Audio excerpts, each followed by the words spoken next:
Haleluya, puji Tuhan.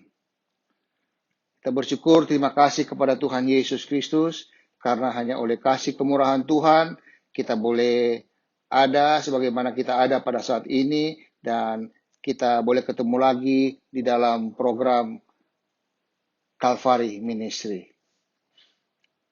Puji Tuhan, pada saat ini kita akan belajar dari firman Tuhan tentang Allah peduli kepada umatnya. Untuk itu saya ajak kita buka Alkitab kita di dalam Keluaran pasal 1. Keluaran pasal 1 ayatnya yang ke-13 dan 14 berkata begini. Lalu dengan kejam orang Mesir memaksa orang Israel bekerja dan memahitkan hidup mereka dengan pekerjaan yang berat, yaitu mengerjakan tanah liat dan batu bata dan berbagai-bagai pekerjaan di padang. Ya, segala pekerjaan yang dengan kejam dipaksakan orang Mesir kepada mereka. Saudara-saudara yang dikasihi Tuhan, ayat yang baru kita baca ini adalah bagian dari perikop tentang orang Israel ditindas oleh Mesir.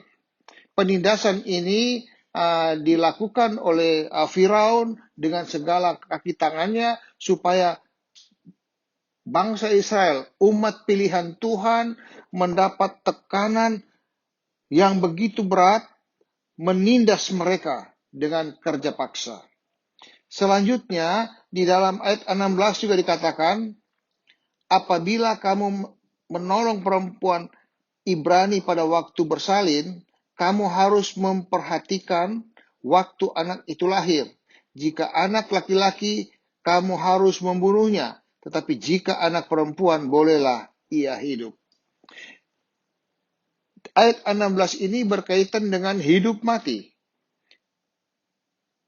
Kalau lahir anak laki-laki, harus dibunuh. Jadi dari pasal 1 ini tentang orang Israel ditindas oleh Mesir, ada dua penindasan yang dikerjakan Firaun dan kaki tangannya bagi umat Tuhan.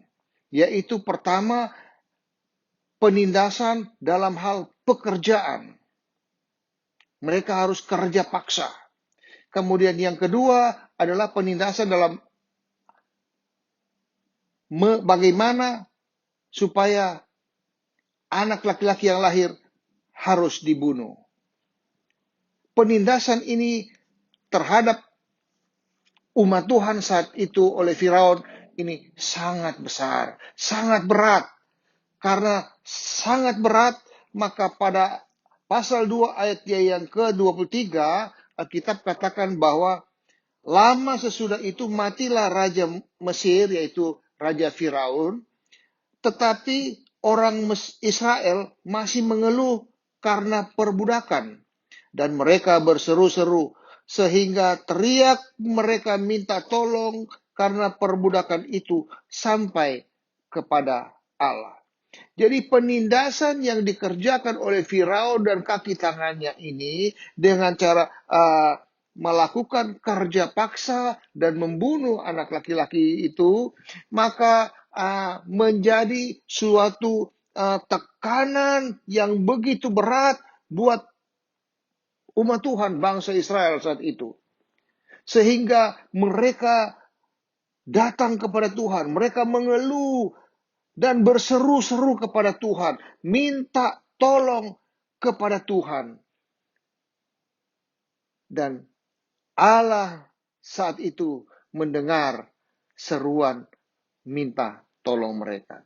Jadi dalam keadaan tekanan yang besar, tekanan yang berat, di mana mereka harus kerja paksa, dan mereka anak-anak yang lahir laki-laki harus dibunuh, dalam tekanan yang besar ini, mereka datang berseru-seru minta tolong kepada Tuhan. Dan Tuhan mendengar setiap seruan minta tolong mereka. Allah peduli dengan umatnya. Allah peduli dengan masalah yang sedang dihadapi, tekanan yang sedang dihadapi oleh umat Tuhan saat itu. Begitu juga dengan kita sekarang ini. Saat ini, dewasa ini, kita semua sedang mengalami tekanan yang begitu berat yang dengan berhadapan dengan pandemi COVID-19. Dengan begitu besar pengaruhnya kepada hampir seluruh umat manusia. Tekanan dalam bentuk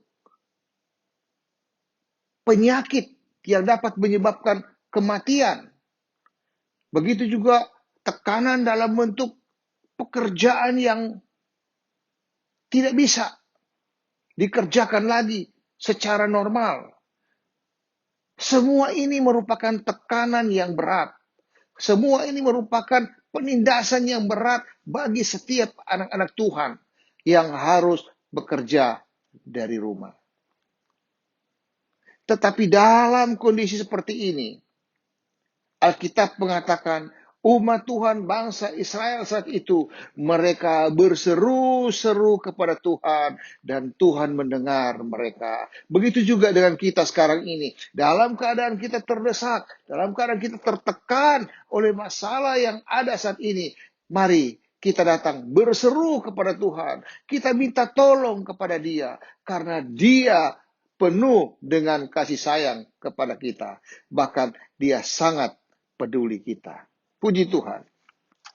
Kepedulian Tuhan itu sangat nyata dalam ayat-ayat yang akan kita baca. Yaitu bagaimana Alkitab katakan bahwa Tuhan itu memperhatikan mereka. Saja kita buka di dalam Mazmur pasal 33. Mazmur pasal 33 ayatnya yang ke-13 dan 14 berkata begini. Tuhan memandang dari sorga. Ia melihat semua anak manusia. Jadi Tuhan yang ada di sorga, Dia memandang, melihat semua anak manusia. Tidak ada terkecuali. Diperhatikan, dilihat oleh Allah. Ayat 14 kata, dari tempat kediamannya, Ia menilik semua penduduk bumi. Dia menilik semua penduduk bumi. Jadi apa yang sedang dialami oleh penduduk bumi, itu ditilik oleh Tuhan. Ditilik, menilik artinya memandang dengan sungguh-sungguh. Artinya bahwa Tuhan yang ada di sorga, di tempat yang maha tinggi itu, Dia memandang, memperhatikan, Dia melihat keberadaan kita, sedang menghadapi masalah, sedang bergumul, mengatasi tekanan-tekanan yang disebabkan oleh karena penyakit pandemi COVID-19. Bahkan tekanan-tekanan yang berkaitan dengan pekerjaan, masalah pekerjaan yang kita hadapi sekarang ini, sehingga banyak yang PHK dan sebagainya. Allah memperhatikan, Allah menilik semuanya itu. Dan lebih lanjut, dikatakan di dalam pasal 18 begini. Sesungguhnya mata Tuhan tertuju kepada mereka yang takut akan Dia, kepada mereka yang berharap akan kasih setia Tuhan. Jadi ketika Allah menilik semua umat manusia, maka dari semua manusia yang ada di bumi ini, ada sekelompok orang-orang yang memiliki hati yang takut akan Tuhan dan orang-orang yang berharap akan kasih setia Tuhan. Nah, orang-orang yang memiliki hati yang takut akan Tuhan dan berharap akan kasih setia Tuhan ini yang sungguh-sungguh diperhatikan oleh Tuhan. Siapakah mereka itu? Itulah kita anak-anak Tuhan yang percaya kepada Yesus. Yesus sebagai Tuhan dan Juru Selamat kita. Kita yang percaya kepada Yesus. Kita yang memiliki hati yang takut akan Tuhan. Dan senantiasa mengharapkan akan kasih setia Tuhan itu. Supaya ada memenuhi kehidupan kita. Maka mata Tuhan tertuju kepada kita. Dengan sungguh-sungguh Dia memperhatikan kita, umatnya. Biji matanya Tuhan. Haleluya, puji Tuhan. Selanjutnya di dalam Mazmur pasal 34 ayat 16 dikatakan begini. Mata Tuhan tertuju kepada orang-orang benar. Mata Tuhan tertuju kepada orang-orang benar. Siapakah orang-orang benar itu? Orang-orang benar adalah orang-orang yang tadinya berdosa, tetapi oleh kasih Tuhan, darah Yesus tertumpah di kayu salib, menghapus segala dosanya, sehingga orang tersebut, orang yang percaya kepada Yesus itu, dosanya diampuni dan dia dibenarkan oleh Bapa. Alkitab katakan bahwa dia, yaitu Yesus yang tidak mengenal dosa, dijadikan dosa supaya kita yang percaya kepada dia itu dibenarkan oleh Bapa. Jadi siapakah orang-orang benar yang diperhatikan oleh Bapa? Yaitu kita anak-anak Tuhan. Kita semua yang percaya kepada Yesus itu mendapat perhatian dari Tuhan. Bahkan dikatakan matanya Tuhan tertuju kepada kita dan telinganya kepada teriak mereka minta tolong. Ketika orang-orang benar, ketika anak-anak Tuhan, orang-orang percaya kepada Yesus, meminta tolong kepada Yesus, maka telinganya diarahkan kepada mereka. Artinya, dia mendengar seruan minta tolong mereka. Ayat 18 katakan, apabila orang-orang benar itu, yaitu kita semua ini yang percaya kepada Yesus, berseru-seru kepada Tuhan, maka Tuhan mendengar dan melepaskan mereka dari segala kesesakan. Segala kesesakan yang sedang kita hadapi sekarang ini dalam bentuk tekanan dari pandemi COVID-19. Begitu juga tekanan, kesesakan dari hal pekerjaan, ekonomi, dan sebagainya. Ayat Alkitab dikatakan, Tuhan mendengar seruan doa kita dan melepaskan kita dari segala kesesakan itu. Inilah Allah kita, Allah yang peduli dengan kita. Dia penuh dengan kepedulian karena dia mengasihi kita. Puji Tuhan. Saja kita kembali lagi kepada Keluaran pasal 2 yang berbunyi begini. Keluaran pasal 2 ayat 24 dan ayat 25. Allah mendengar mereka mengerang, lalu ia mengingat kepada perjanjiannya dengan Abraham, Ishak, dan Yakub. Maka Allah melihat orang Israel itu dan Allah memperhatikan mereka. Dua ayat ini membuktikan bahwa Allah kita ada Allah yang sangat memperdulikan kita umatnya. Allah memperdulikan kita dengan cara dia mendengar seruan doa kita dan dia memperhatikan apa yang kita kerjakan. Jadi dari sini saya mau ambil poin yang pertama. Allah peduli kepada kita dengan cara Allah mendengar seruan doa kita. Allah mendengar seruan doa kita. Ketika kita sampaikan apa yang menjadi kesesakan kita, apa yang menjadi persoalan kita, Allah mendengar. Haleluya, puji Tuhan. Itulah kepedulian Allah terhadap kita. Kalau kita mau datang kepada Tuhan, kita berseru kepada Tuhan, kita minta tolong, Tuhan tolong kami. Mari, tolong kami Tuhan. Maka dia akan mendengar kita. Tuhan kita Tuhan yang tidak tuli. Dia sanggup mendengar seruan doa kita. Asal kita mau datang dengan sungguh-sungguh kepada dia. Puji Tuhan. Ada pengalaman dari seorang anak Tuhan yang mengasihi Tuhan yang terdapat di dalam 1 Samuel pasal 1 yaitu tentang Hana. Di dalam Samuel pasal 1 ayatnya yang ke-6 ini berkata begini. Tetapi madunya selalu menyakiti hatinya supaya ia gusar karena Tuhan telah menutup kandungannya. Demikianlah terjadi dari tahun ke tahun. Setiap kali Hana pergi ke rumah Tuhan, Penina menyakiti hati Hana sehingga ia menangis dan tidak mau makan. Jadi ini ceritanya tentang bagaimana Elkana punya istri dua, yaitu Penina dan Hana. Dan si Hana ini tidak punya anak, dia mandul. Sedangkan Penina, dia merasa dia bisa punya anak, sehingga dia merasa dia diberkati. Maka dia suka memberikan, dia suka mengganggu, menyakiti hati daripada Hana. Dalam keadaan seperti itu, Hana seringkali sakit hati dan dia menangis, bahkan tidak mau makan. Karena persoalan. Nah, di tengah-tengah persoalan seperti itu, di tengah-tengah dia kesedihan melihat situasi hidupnya yang tidak, yang mandul, tidak punya anak, dia merasa tertekan seperti itu, dia datang kepada Tuhan. Di dalam ayat 10 katakan, dan dengan hati pedih, Hana berdoa kepada Tuhan sambil menangis terseduh-seduh. Dalam keadaan masalah yang berat bagi dirinya, dia datang berdoa kepada Tuhan sambil menangis terseduh-seduh. Itu artinya dia dengan sungguh-sungguh dia datang berdoa kepada Tuhan.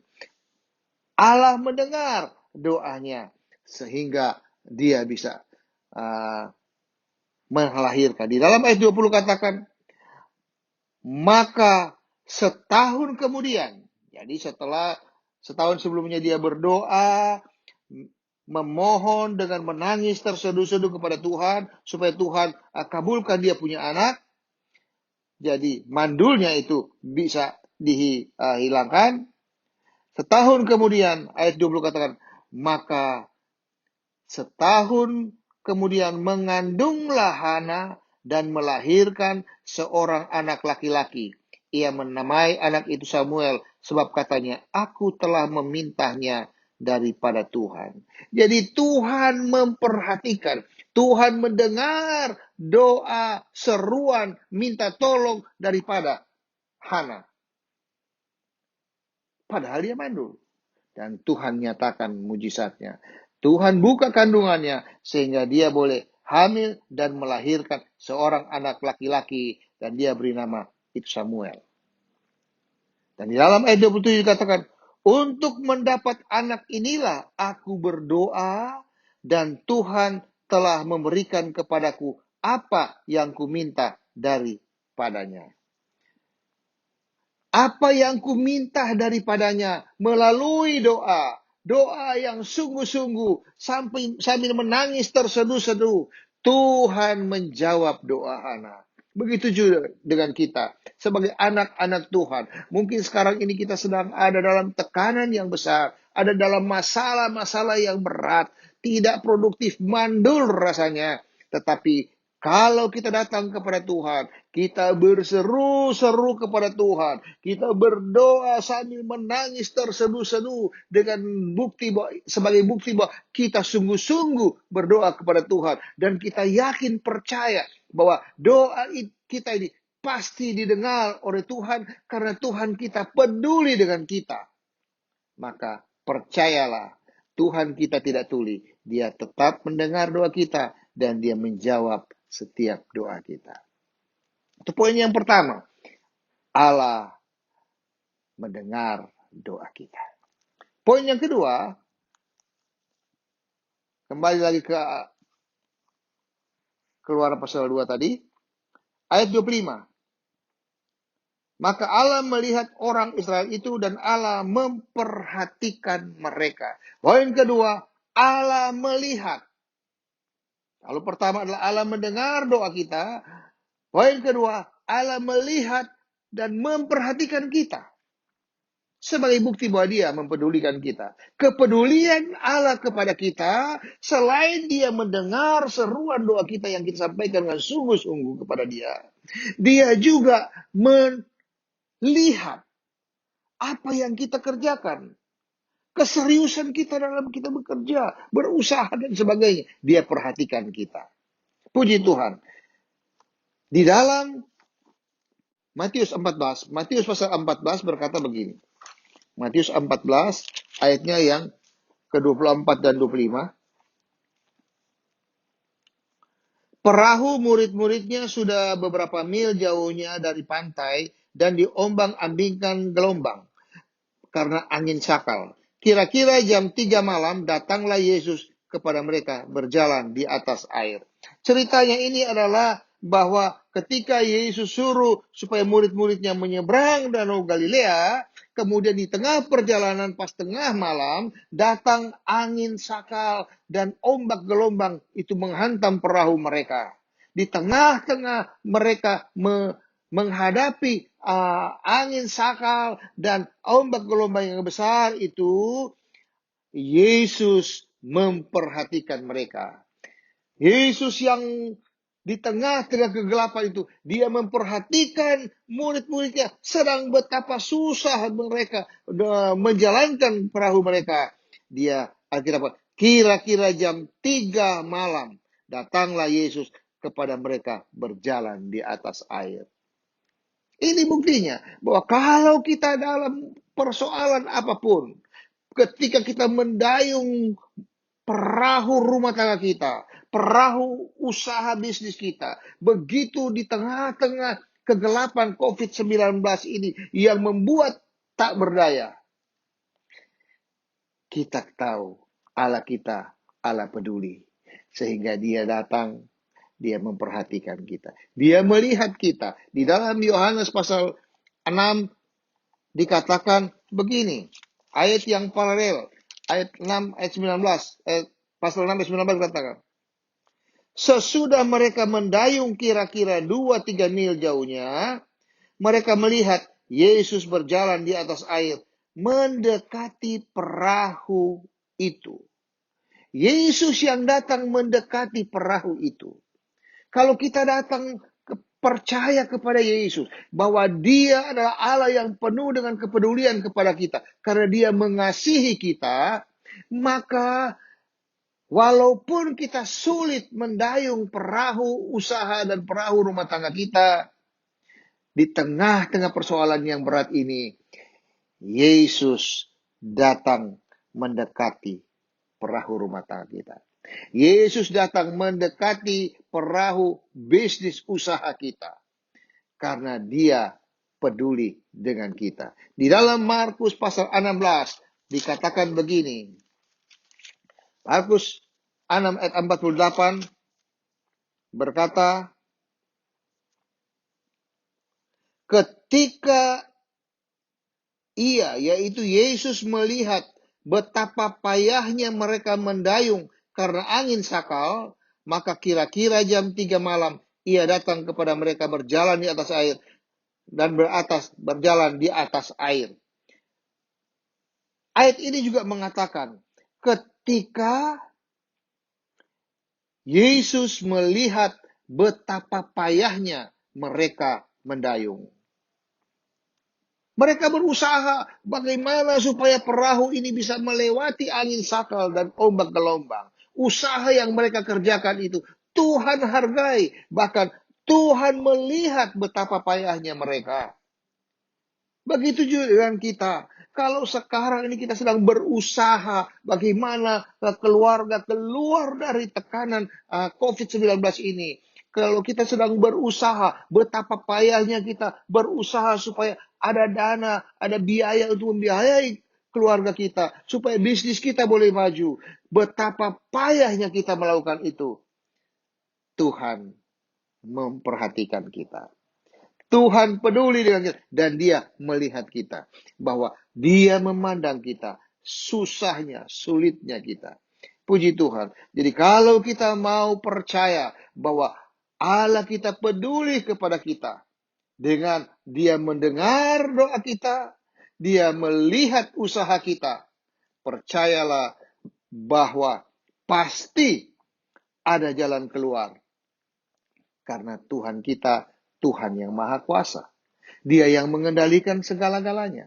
Dia yang mengatur segala-galanya. Tadi ayat kita sudah baca bahwa dia mengamati, menilik dari tempat yang maha tinggi, dari sorga. Dia melihat setiap individu kita, anak-anak Tuhan, orang-orang benar yang berseru kepada dia, orang-orang yang mengandalkan dia, percaya bahwa dia akan menolong, bahkan mempedulikan kita. Puji Tuhan. Jadi dari sini kita tahu bahwa apabila kita percaya kepada Tuhan, bahwa dia peduli kita dengan mendengar doa kita, kemudian dia melihat usaha kita, percayalah kita pasti selamat. Bersama Tuhan kita lakukan perkara-perkara besar. Itu kata firman Tuhan.